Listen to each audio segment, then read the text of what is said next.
Okay, good afternoon, everybody, and thanks for coming to this session where we're going to talk about science at Eclipse and the activities of the Science Working Group, which is a relatively young group in the Eclipse Foundation, so we've only been going a couple, 2 to 3 years. But the whole idea of the Science Working Group is to collaborate to get to these reusable, open source software tools and services. And for those of you who were at the keynote this morning, that's the why we do it. Just, for pushing the boundaries, discovering what's out there, and just understanding more about the world we live in. And in relation to that, so who enjoyed the keynote this morning? Yeah. So I'm going to do a little shout out to the role that Eclipse has played in that, and Control System Studio, which is an Eclipse-based product, so it's built on Eclipse, and it's used at a lot of the institutions that were involved in the gravitational waves detection. So in our own way, we have played a part in everything you heard at the keynote this morning. So that's kind of the inspiration of saying, well, we've got lots of these products built on Eclipse RCP, and the realization that people are trying to solve similar problems. And if you look at the specific challenges for scientific software, so some of these are challenges for software in general, and some of them are specific to scientific software. But there's a general question of integration. How do you take lots of fragmented tools and make them work together in an integrated way? There's a case of scaling, not just tools and services, but big data, which you have lower down the list, and I'll come back to that one. Reproducibility is a big issue. How can we call it science if it isn't something that someone can independently verify? And how can they independently verify it if they don't have access to tools and access to the environment to recreate the experiment, which today more and more includes software? And then simple things like resources, just having enough people to do the work. And in the science arena as well, recognition, and this is recognition of the software and the role it plays in that, and making sure that it's given equivalent weight in things like papers and any publication, that the software is acknowledged. So these are the kind of common problems that certain members of different institutions got together and got talking here at EclipseCon and thought that we should do something about. Specifically on scaling tools and data, at Diamond Light Source, which is a synchrotron in the UK, where they have numerous experiment hutches, one of the principal scientists at one of the beamline experiment hutches in 2005 said, "I have all the data I have ever collected on a floppy disk and process it by hand." So needless to say, since then, the detectors have gotten much more powerful, and this quote came from a talk which was given in 2014, and by that time, that same scientist, in a 2-month period, had already collected 1 terabyte of data. So we can just see the volumes of data that we're having to deal with are just growing so rapidly. So we need tools and we need environments which can scale to keep pace. Okay, so today, we have an official science working group, and these are the members. So on the steering committee, we've got Diamond Light Source, which is the synchrotron in the UK. We have IBM, and we have Itema from Norway, and my own company, Triquetrum, based in the UK. We have Oak Ridge National Labs, who are the nuclear facility and one of the sites with the greatest supercomputing power in the world. So and you can see from this list as well, we've got a good mix of industry with folks like Airbus and IBM, lots of universities, Clemson, Uppsala, more synchrotron and other scientific facilities, Shout out to the Essentia guys who are here as well today. And it's different types of companies all coming together to work on these common problems. Now, I think when you look at the names of institutions and you look at the names of companies, I don't think it gives you the true picture, because here at Science Working Group, it's really all about the people and the folks who are dedicating to getting together. We do lots of site visits. This was at Marine Tech, the oceanography site in Norway. And we step up when there's keynotes to be done. And that was at EclipseCon North America, where the science group did a last-minute replacement for the keynote, just talking about science. And yeah, so we have lots of great individuals and a driving philosophy behind the group as well, which keeps us going. And yeah, many of us are here at EclipseCon as well. So we said we've been detected by Dr. Benno Wilke as well. So that was really great, sort of meeting him and having those conversations. Okay, so our big news for this conference is that we've had our first release. I said we've had our first release. Yeah, so this is a simultaneous release of 5 of the projects in the Science Working Group. And why it's so big is because we've all come together. The people running the projects have been part of the Eclipse community, but for many of them, it's the first time being at the helm of the projects, having to figure out the IP processes, having to figure out the release processes. And I think that's a big place where ecosystem plays a part, because we can be part of this community with the folks at Eclipse who have been doing this for years and just learn from them. And it has been quite a steep learning curve to get to this point. So it's something that we're extremely proud of and really glad to have just kind of that first stake in the ground of saying, we've got these projects out there. So the 5 projects, which I'll go into in more detail, but it's the Integrated Computing Environment and Chem Clips. Those 2 are workbenches, and then you've got more of the building blocks of Triquetrum, which is workflows, Eclipse Advanced Visualisation Project, and the January project. So massive congratulations to anyone involved who was part of that for making it happen. And as part of the science release, I had this great quote from Mike Milinkovic, just talking about how open source is having tremendous impact on both productivity and innovation in industry, government, and academia. The Eclipse Science Working Group is a great example of how world-leading scientific research organizations like Oak Ridge National Labs, Diamond Light Source, and others can collaborate on delivering free software that will enable the next major scientific breakthrough. So I think that's what keeps us going, and that's why we do it. Okay, so let's have a look at the projects. And thanks to Torquil for this lovely map, which sort of highlights some of our treasures of the group. So first we're going to start with where this all started and some of the scientific workbenches there. There are lots and lots of scientific workbenches that are based on Eclipse. I'm going to specifically focus on ones that belong to companies who are members of Eclipse and members of the Science Working Group. And this is just going to be a whistle-stop tour so that you know that they're there, and if you're interested in them, you can go look up the folks who are involved and look up the project. Okay, so first, this was part of our release. It's the Integrated Computing Environment, and that was originally developed by the folks at Oak Ridge National Labs. So this was part of our first release, and it's a full scientific modeling and simulation environment with some support for 2D, 3D visualizations. And amongst its uses is used in the modeling of nuclear reactors at Oak Ridge. Next, we have Chem Clips, which is from Philip Wenig. I know many of you know him. It's a chromatography workbench, and I've said that right.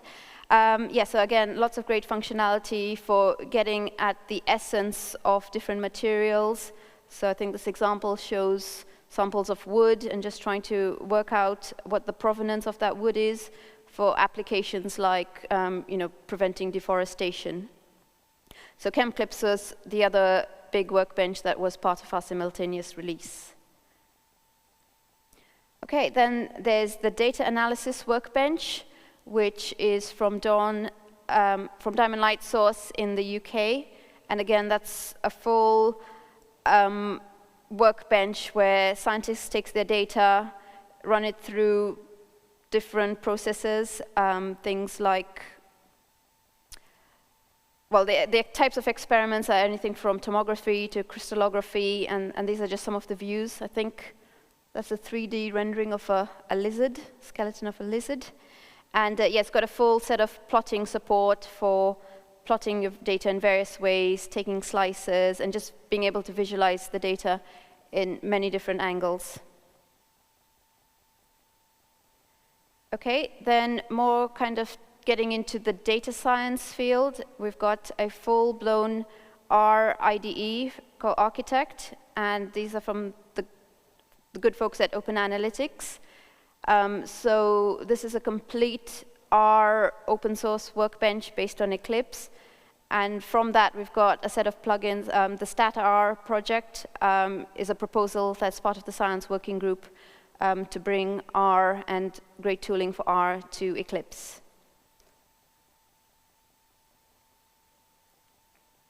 Okay, and this one I have to mention as well is the Apogee Workbench, which is from the Canadian Space Agency. This is also in a proposal phase. They've got some great videos on their Bitbucket page, so go check those out. One of the things I love about this project is that it really combines not just science, but some of the aspects of like the geo and location tech, as well as IoT, because they've got all the simulation of their rovers and mapping that into software with geo information and things like that. So it's pretty cool, and it'd be good to see this kind of be part of the Eclipse ecosystem. Okay, so one of the things is we quickly realized in talking to each other that everybody's got their own workbench, and at the end of the day, there's a lot of stuff in common. So first of all, we're all using Eclipse behind the scenes. We're using lots of the great technology at Eclipse, things like Xtext and some of the other modeling frameworks. EMF gets used a lot. But we also started to identify that there are some fundamental building blocks which are common to all the projects. And so now the challenge is to create projects around those building blocks and do it in such a way that if you had to do your own scientific workbench from scratch, it would be much easier because you're just using reusable code that we've put together. And I'd say there's 4 main areas we've identified that are common. First one is visualizations, 2D and 3D plotting. Second, workflows. Third, data structures, and I'll go into each of these in a bit more detail. And the fourth is Python scripting. So these are things that are common to most of the workbenches you've seen. So on the visualization side, the main initiative for this is known as the Eclipse Advanced Visualisation Project. So that was part of our simultaneous release, and it's a framework that will help you connect to different types of tools. At the moment, it's a lot about integrating third-party tools and frameworks like the Moose framework with Eclipse, but eventually the plan is to have full support for a plotting workbench inside Eclipse. So yeah, please check that out. And JJ Billings is the project lead on that one. Okay, next is Triquetrum. So Triquetrum is all about workflows for reproducible data processing, and this is based on the Ptolemy engine. And we've got Erwin, who's project lead in the audience. Give us a wave, Erwin. Yes, so I'll show you what this looks like quickly, because this has been part of our release. So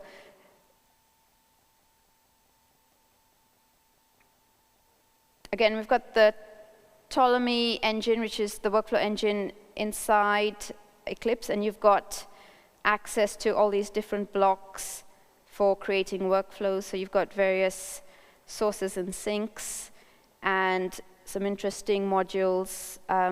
In this simple example, very simple example, I've just got a constant going out to a display, but of course you can take all the blocks and put together whatever you like, and with the one nice feature you've got there is a Python actor where you can even have blocks which run bits of Python code, so you can have that kind of integrated environment. And it just gives it integrated in Eclipse, so you can run the workflows, and in this case, all it's doing is taking my constant value from there and putting it to the display. So I'm still looking forward to playing with this a lot more, but definitely have a look now that it's out there. Okay, so our other building block project is Project January. January is an acronym for Java numerical arrays, and I like to tell the story that we keep getting told we've got the worst named project at the Eclipse Foundation, and it makes us really, really proud of that, so it's good. There's two sides to this. Okay, so January, as we refer to it, is the love child of Oak Ridge National Labs and Diamond Light Source. We basically took the numerical data structures from one workbench and the visual common data structures, things like CSG trees from Oak Ridge's ICE workbench, and put them in a place where anybody could use them, anyone can access them. And the whole idea we're going for is standardization. If we all standardize on these interfaces and use these building blocks, then all our tools will be interoperable, and we can use those all together. And well, since I'm a committer on this project, I'm going to show you a bit more.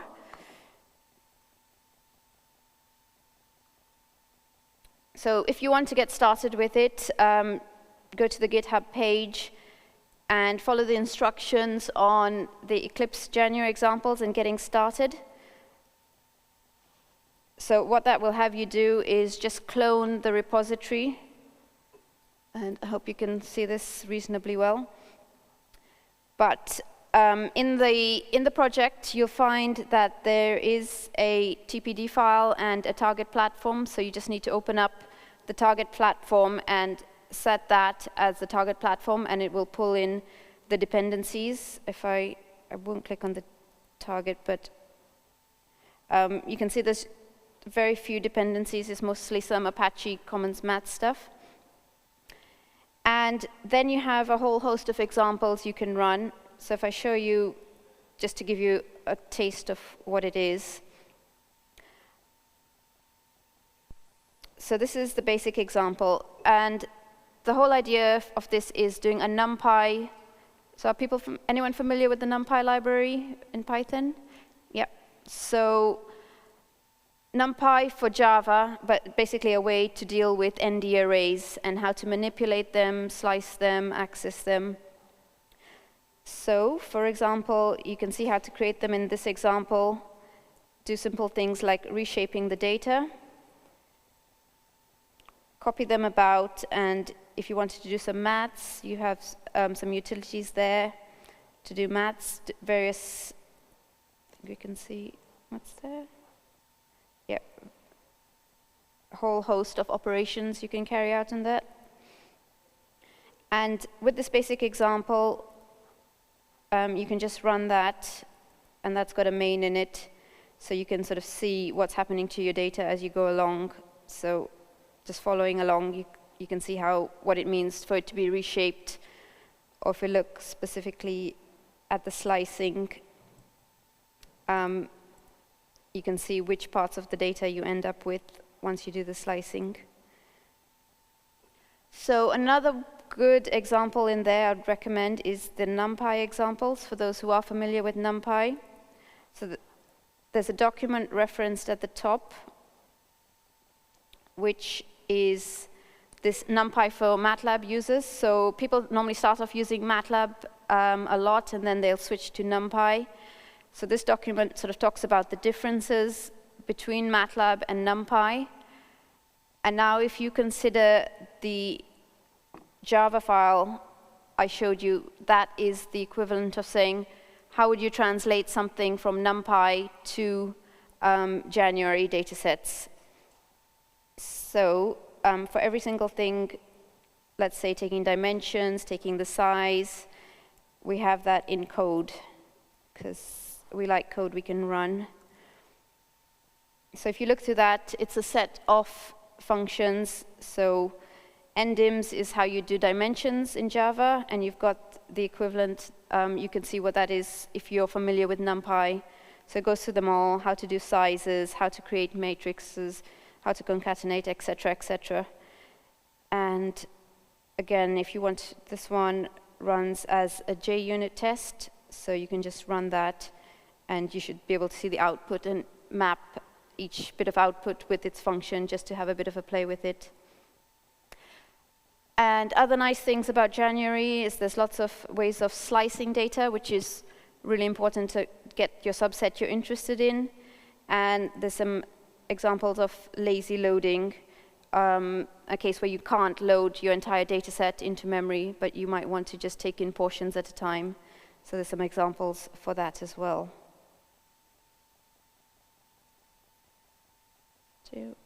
Any questions about that, actually, before I move on?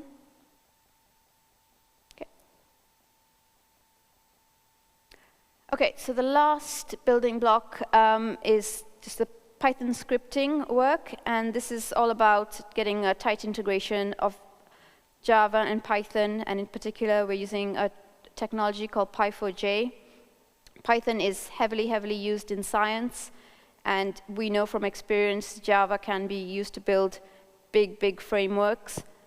So we want to take the best, have the best of both worlds, and combine that in a way to the end user, to the scientists. It's just seamless, and we're achieving that by allowing you to script Eclipse from Python, and using the EASE project, the Eclipse Advanced Scripting Environment, just having that support so you can have the environment. And we did a talk about this earlier this week, just showing you lots of examples you can do with that.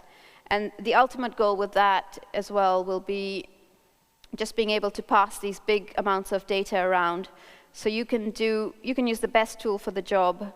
So at Diamond Light Source, they might do the processing of the data in Python because it's fast and it's flexible. But then when they want to view it, they want to push it to a plot and just have that data move seamlessly between the Java process and the Python process and just work. So that's the idea behind this project.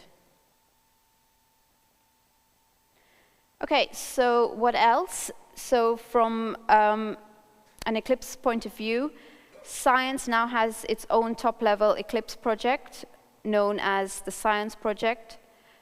Previously, we were hosted under technology, but now we have our own space where you can find all the projects that are there. So all the projects that originally came out under the technology label will be moving, will be migrating, and it will be possible as well if there's projects interested in dual listing to be mentioned both in science and, say, in technology. And I'm sure there's many projects I've missed, and there's lots of interesting projects on the horizon. We have a proposal for a scanning project as well. I've heard just this week at EclipseCon about some prospects of a quantum computing platform coming from Oak Ridge. So yeah, lots of exciting things, and we're certainly looking to keep the scope wide, so it's not just about Eclipse-based tools, but getting to a point where it can be just general libraries and algorithms and anything related to science in that way. Okay, so get involved. There's various levels. So for the individuals, start out, if you're new to it, come and lurk on the Science Working Group mailing list or any of the individual projects. Or you can take up the role of contributor by joining us at the events you already have. Give us feedback on projects and use cases, and then you can graduate eventually to committer. And certainly from the institution point of view, if you've got a company, an institution, a university that you think should benefit from this, then consider joining the group. You can come in at the base level or move up to strategic, but just come talk to me about joining that. So the more people we have, the more we can work together and get all the benefits of open source, like we've seen in the rest of the Eclipse community. And that's it. So thank you very much, and I'll take any questions.